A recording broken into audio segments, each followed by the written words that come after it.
que le ha costado un poco, que es usted un hombre mayor y yo se lo agradezco enormemente. Vamos a charlar ahora con una compañera suya, Violeta Freidman. Ella estuvo en el campo de exterminio de Auschwitz. Les voy a decir, en Auschwitz murieron aproximadamente 1,5 millones de personas. Sobrevivieron muy poquitos cuando entraron las tropas rusas, creo que fueron, ¿no? Sí. Violeta. Sí. Usted es una de esas mujeres que tuvo la suerte de sobrevivir. Efectivamente. Y de poder luego, algo que ha querido durante todos estos años, como decíamos, ¿no? Mantener un poco vivo ese recuerdo para no volver a cometer los mismos errores, ¿no? Era una niña. ¿Cuántos años tenía? 14 años. 14 años. A los niños menores de 16 años los eliminaban automáticamente, Exterminaron, ¿verdad? nada más al llegar. Los exterminaban. ¿Usted tuvo que falsear su No, mentir? no es que falseé. Es que llegué y por casualidad tenía unos zapatos de mi madre puesto porque nos llevaban en un tren larguísimo, sin espacio siquiera para sentarnos. Y nosotros los jóvenes estuvimos de pie casi todo el tiempo que este viaje que duró 3 días y 3 noches. Y para que nuestros padres y abuelos puedan sentarse, nosotros los jóvenes estuvimos ahí de pie. Y entonces me puse unos zapatos de mi madre y un pañuelo en mi cabeza y aparentaba más de lo que tenía en aquel momento. Lo que ocurrió que al bajar de los trenes empezaron a gritar mujeres separadas, hombres separados, formar filas de 2. Y yo agarré los brazos de mi hermana, que tenía casi 18 años, robusta y fuerte en apariencia. Precisamente los tipos que ellos dejaron de vivir en aquel momento, provisionalmente para hacerles trabajar. Y todos los demás, a los mayores y a los menores, le llevaban directamente a las cámaras de gas. Mi madre... Fue la suerte que corrió su familia nada más llegar, ¿no? Bueno, la familia no. ¿Su familia no fue exterminada nada más llegar? Exacto. Mi madre, que tan solo tenía 40 años, sí. Como agarraba los brazos de su madre, iban delante nuestra, y yo de mi hermana, el famoso doctor Mengele, en la esquina, con un ligero movimiento de sus brazos, indicaba izquierda o derecha.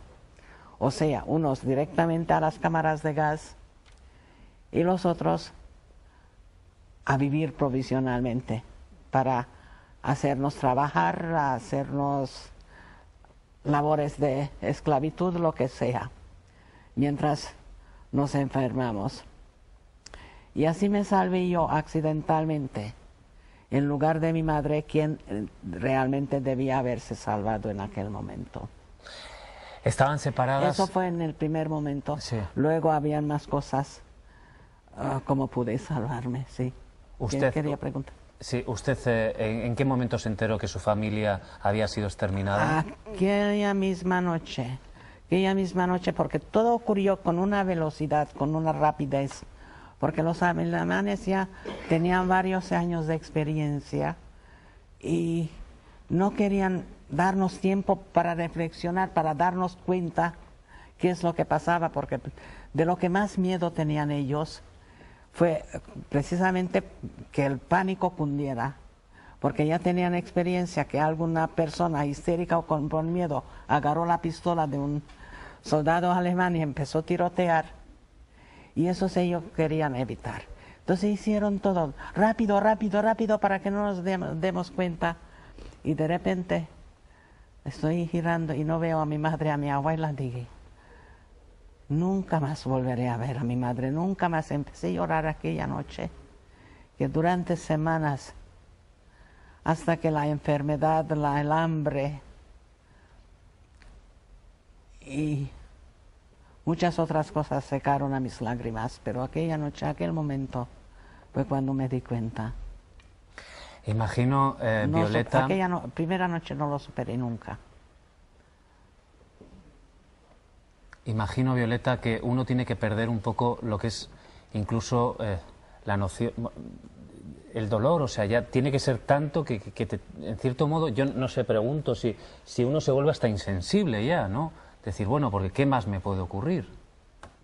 Bueno, insensible relativamente, porque... ¿Entre ustedes cuál era la relación? ¿Entre los presos había buena relación? Había buena relación, había una cierta solidaridad hasta cierto punto, porque cuando empezamos ya con el hambre es una cosa tan feroz que la gente robaba lo poco que teníamos, porque aquí Jorge contaba que ellos tenían verduras y no sé qué. Nosotros repartían diariamente una cazuela grande de agua caliente con unas pocas patatas sucias flotando, las cáscaras principalmente, que sentíamos rechinando entre los dientes a la arena, y una lonchita de pan. Eso fue nuestro único alimento. ¿Durante cuántos años? Durante muchos meses. ¿Meses? No, años no ya, porque a mí solo me llevaron en 44. Bueno. En mayo del 44. Y años en el 45 los terminó la años guerra. Ya, cariño, no hubiera podido resistir. Perdone que la corté. Vamos Sí. a hacer una pequeña pausa. Vamos a estar aquí dentro de unos instantes. Les pido, por favor, que continúen con nosotros. Ya sé que hay veces que bueno, y que igual a esta hora de la tarde a uno pues le apetece más reírse y no escuchar desgracias, pero insisto, de verdad, con ellas aprendemos todos y no está de más que determinadas cosas no las olvidemos. Les ruego que a la vuelta de la publicidad nos sigan acompañando. Hasta ahora mismo.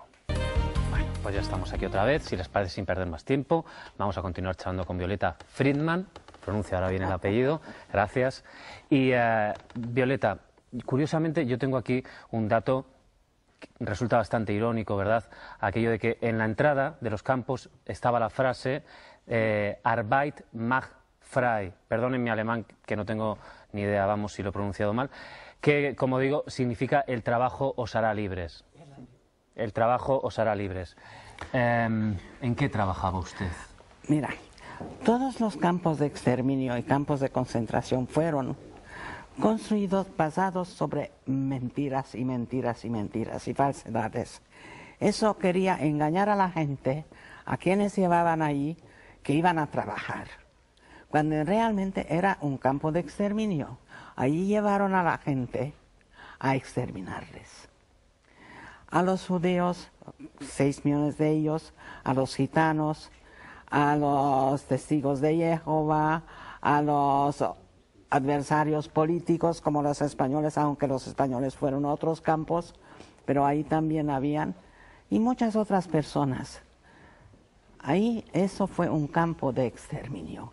Nos dejaron a trabajar a los más fuertes, como mi hermana, por ejemplo, que la seleccionaron muy poco después de nuestra llegada y se la llevaron a una fábrica de municiones.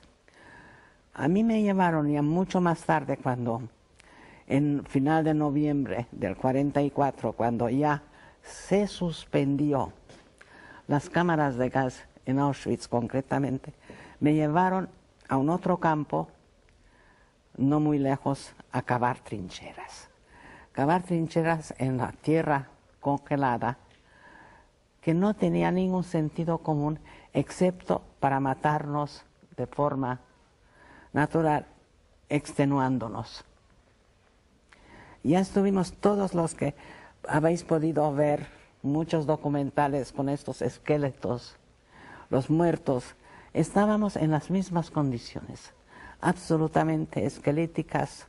¿Cuánto llegó a pesar usted, Yo no Violeta? sé si ahí llegué a pesar 30 a 35 kilos, lo que sí sé, me recuerdo claramente que ya no podía rascarme de los piojos, porque ya solo tropezaba con los huesos. Ya solo deseaba mentalmente irme al otro mundo, al otro lado, para estar con mi madre. Ya solo vivía con este deseo profundo, irme al otro mundo, porque es que ya no podíamos más, nuestra resistencia física ya no daba más. ¿Recuerda, Violeta, usted algo que ocurrió durante su estancia en Auschwitz que la marcó profundamente? ¿Algún acontecimiento, la muerte de algún compañero? Me marcó mucho. No la muerte, no concretamente, porque hemos visto morir cada día a personas, pero me marcó muchas cosas. Me marcó el sufrimiento, me marcó la deshumanización, la humillación. Aquí contaba Jorge, por ejemplo, que nos sacaban de los barracones a contar. Lo hacían con nosotros en Auschwitz también durante horas. Cuando hacía frío, a las 5 de la madrugada. Más adelante, cuando ya hacía en verano mucho calor, nos lo hacían a mediodía, haciéndonos sufrir. Me marcaban muchas cosas: el sufrimiento, el hambre, la enfermedad y sobre todo la falta de mi madre. Cuando una niña, porque una niña de 14 años, que en aquella época era más niña que hoy en día, porque no teníamos las televisiones, los medios de comunicaciones que tenemos hoy.